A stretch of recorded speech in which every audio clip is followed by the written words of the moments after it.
welcome or welcome back to my channel. It's me Anshika this side, and this video is going to be very helpful video for all of you which is related to your business board exam. So make sure you watch this video till end, and now without any further delay let's get into the video. So friends, let me share कि मैं इस video में क्या क्या topics cover करने वाली हूँ। सबसे पहले मैं केस स्टडीज़ के बारे में कवर करूँगी क्योंकि मैंने काफ़ी सारी वीडियोस देख ली थी केस स्टडी से रिलेटेड कि किस तरीके से इसको सॉल्व किया जाए, कैसे इसको एनालाइज किया जाए कि आंसर मिल जाए, और उसके बाद फिर रिवीजन के बारे में बात कर लेंगे हम कि किस तरीके से रिवीजन करना चाहिए, कौन सी वन शॉट देखें, एंड फिर प्रोसेस और इंपॉर्टेंस फीचर वगैरह जो सब होते हैं उनको किस तरीके से लिखा जाए, क्योंकि मोस्टली यही प्रॉब्लम होती है कि हमें याद नहीं हो पा रहे हैं और हम इसको फिर फ्रेम करके लिख नहीं पा रहे हैं। तो इसके बारे में भी डिस्कस कर लेंगे। फिर उसके बाद आंसर राइटिंग टिप्स की मैं कौन सी यूज़ करूँगी पर्सनली, और एक टॉपर की कॉपी मैंने देखी थी उसने भी कुछ इस तरीके से लिखा हुआ था तो वो भी मैं आपको डिस्कस कर दूंगी। फिर इंपॉर्टेंट टॉपिक्स जो कि मैंने देखे, कुछ रील्स में भी आए हुए थे, कुछ यूट्यूब वीडियोस पर भी, या फिर प्रीवियस ईयर क्वेश्चन पेपर में सब में गिवन थे, तो उसके बाद ये चीज़ें देख लेंगे, एमसीक्यूज वगैरह। बाकी let's start the video. And first मैं यहाँ पे बताती हूँ रिवीजन का कि आप ना सबसे पहले अपनी वन शॉट देख लो। वैसे मैंने देखा था रजत सर ने एक वीडियो डाल रखी थी रिचार्ज सीरीज के नाम से, जिसमें उन्होंने 10 या 12 मिनट में पूरे चैप्टर कवर कर रखा था। तो आप सबसे पहले वो देख लो अगर आपने जीएनजी सीरीज नहीं देखी है तो। एंड अगर आपके पास नोट्स हैं तो नोट से रिवीजन कर लेना, अदरवाइज आप किसी वेबसाइट से निकाल के रिवीजन कर सकते हैं। और अगर आपके पास रिवीजन करने के लिए कोई नोट्स वगैरह अवेलेबल नहीं है तो पूनम गांधी वाली बुक होगी आपके पास, या फिर कोई एडिशनल बुक होगी तो उसको रिवाइज कर लेना। उस बुक के एमसीक्यू जरूर कर लेना और फिल इन द ब्लैंक्स, क्योंकि ये तो पेपर में आएंगे कंपलसरी हैं। और ट्रू फॉल्स वगैरह होते हैं तो उनको भी सॉल्व कर लेना ताकि पता लग जाए कि कौन सी चीज़ सही है कौन सी गलत, तो उसमें से ही फिल इन द ब्लैंक्स बन सकते हैं। तो वो आपको बहुत ज़्यादा हेल्प करेगी चीज़ें। और आपका जो है फर्स्ट वॉल्यूम, उसमें ना डायरेक्टिंग लास्ट वाले जो 3 चैप्टर हैं वो ज़्यादा कवर करते हैं मार्क्स को, तो उनको अच्छे से रिवाइज करके चले जाना। उनके फीचर, इंपॉर्टेंस वगैरह सब देख लेना। इसमें आपको ना जैसे कि अगर इंपॉर्टेंस प्रोसेस देखना है तो रजत सर ने ना एक ट्रिक्स बता रखी है। लाइक अगर मैं आपको बताऊं कि ऑर्गेनाइजिंग वाला जो प्रोसेस है उसको कैसे याद रखना है तो उसके लिए IDAE इस तरीके से करके रख रखा है। एंड ऐसी प्लानिंग का है S डाइज इफ, तो इस तरीके से आपको बहुत अच्छे से याद हो जाएगा, क्योंकि सिर्फ मेनली आपको फर्स्ट वर्ड याद रखना है, फिर उसके बाद का तो सारा समझ आ जाएगा। जैसे कि S से है तो सेटिंग ऑब्जेक्टिव, फिर D से डेवलपिंग प्रेमिसेस, तो इस तरीके से बहुत अच्छे से याद हो जाएगा। या फिर आप सुनील पांडा सर की वीडियो देख सकते हैं, क्योंकि मैंने उनकी कम्युनिटी पोस्ट देखी थी, उन्होंने बोला था कि 5 दिन में पूरा, मतलब जितना भी टाइम मिला था उसमें सिलेबस कवर हो ही जाएगा और गारंटी है मार्क्स आने की। तो उनकी वीडियोस भी देख सकते हैं, उनकी वीडियो बहुत ज़्यादा बेस्ट होती है। एंड जो भी आपके पास एडिशनल बुक होगी उसको करने से पहले अपने एनसीईआरटी के क्वेश्चन जरूर सॉल्व कर लेना, क्योंकि अगर वो नहीं किए तो कोई फायदा नहीं, तो एनसीईआरटी के क्वेश्चन जरूर कर लेना। और उसके बाद फिर जो आपकी एडिशनल बुक है एमसीक्यूज कर लेना। और वैसे तो एमसीक्यूज बहुत बार आपको मिल जाएंगे, एक बार 2-3 previous year question paper solve कर लेना, और फिर सैम्पल पेपर तो अपने शायद कर ही लिए होंगे, तो अगर नहीं किए तो उनको भी कर लेना ताकि आपकी स्पीड इंप्रूव हो जाए। एंड केस स्टडीज को सॉल्व करने के लिए आपको बॉटम से स्टार्ट करना है, क्योंकि जो क्वेश्चन होंगे ना उसी से आपको आइडिया लग जाएगा कि उसमें ऊपर केस स्टडी में ढूंढना क्या है। देन जो भी आपको प्रिंसिपल या फीचर मिलेगा तो सबसे पहले ना उस फीचर को एक्सप्लेन करना है। और मैंने एक चीज़ देखी थी वीडियो में कि आपको केस स्टडीज़ में जो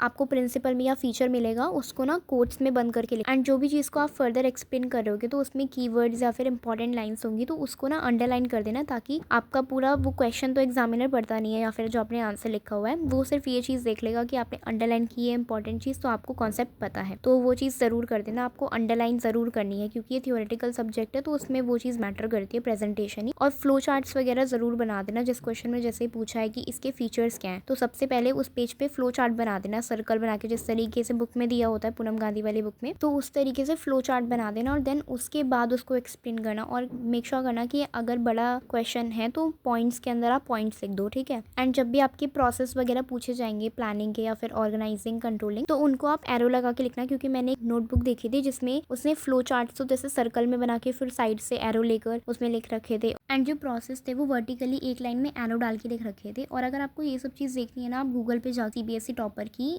नोटबुक चेक कर लेना, क्योंकि मैं भी वही देख कर आ रही हूँ, तो मैं उसके बेसिस पे ही आपको ये सब चीज़ें एक्सप्लेन कर रही हूँ। एंड MCQs में जैसे आंसर होता है A या फिर B, तो आपको वो चीज़ नहीं लिखनी है, उसके साथ पूरा वो आंसर लिखना है जो भी उसमें गिवन होगा। एंड एग्जाम में ये ज़रूरी नहीं है कि आप स्टार्टिंग से वो कर रहे हो क्वेश्चन को, सेक्शन A से स्टार्ट करो या फिर लास्ट वाले सेक्शन से, इससे कोई इतना फर्क नहीं पड़ता है। तो आपको जहाँ से आप कंफर्टेबल हो तो वहीं से स्टार्ट कर लेना। और वैसे मेरी मानो तो आप लास्ट से स्टार्ट करना, क्योंकि इससे जल्दी आपका काम हो जाएगा, क्योंकि लास्ट वाले क्वेश्चन जो होते हैं वो बहुत ज़्यादा बड़े होते हैं, तो आपके वो सबसे पहले स्टार्टिंग में हो जाएंगे, तो आपके लिए बहुत ज़्यादा बेनिफिशियल रहेगा वो। एंड जिस दिन आपका 22 को एग्जाम होगा तो उस दिन 15-20 मिनट पहले आपने ये फ्लो चार्ट देख के चले जाना, जो एंड में इसमें गिवन होगी बुक में या फिर समरी दे रखी होगी, तो वो चीज़ देख के चले जाना, उससे आपको पूरा आइडिया लग जाएगा एक बार। एंड आपके पास ये वाली शीट होंगी तो इनको शीट को लेकर इसमें प्रैक्टिस कर लेना, 2-3 सैम्पल पेपर को लिख लेना ताकि आपको प्रैक्टिस हो जाए। एंड मेक श्योर करना कि आपका जो पेपर है वो 2.5 घंटे में कंप्लीट हो जाए, ताकि आपके जो बाकी के आंसर्स हैं आपको चेक करने का टाइम मिल जाए और कोई मिस्टेक हो तो आप उसको देख लो। या फिर अगर नहीं भी हो पाए तो 15 मिनट एंड की कोशिश करना कि 15 मिनट बच जाएँ बस, ताकि आप अपना सारा गो थ्रू कर लो कि आपने पेपर किस तरीके से किया है, कोई चीज़ स्किप तो नहीं हो गई। एंड मैंने कुछ इंपॉर्टेंट क्वेश्चन भी देखे थे, तो उसमें था कि प्लानिंग के जो प्रोसेस, इंपॉर्टेंस और लिमिटेशन ये थी। ये सब चीज़ें प्रीवियस ईयर क्वेश्चन पेपर में भी आ रखी थी और काफ़ी बार ये आ रखी हैं टेस्ट वगैरह में, तो इनको आप रिवाइज करके चल जाना। प्लानिंग वाला जो चैप्टर है बहुत इंपॉर्टेंट चैप्टर है, तो उसको अच्छे से पढ़ के चले जाना और हर एक चैप्टर की प्रोसेस ज़रूर अच्छे से समझ के चले जाना। और अगर आपको वो याद नहीं होते हैं तो उसके लिए आप रजत सर की वीडियो देख लेना या फिर सुनील सर की वीडियो देख लेना, उन्होंने ट्रिक्स या टेक्निक्स बता रखी है, तो उससे आपको और ज़्यादा हेल्प हो जाएगी। So that's all about this video guys, and I hope कि आपको ये वीडियो कहीं ना कहीं बेनिफिशियल लगी होगी। और अगर आपको कोई चीज़ समझ नहीं आई तो आप मुझे कमेंट में बता देना, तो मैं आपको वहाँ पे रिप्लाई दे दूँगी। और केस स्टडी वाले क्वेश्चन को अच्छे से करना। So thank you so much for watching, subscribe for more, God bless you and all the best.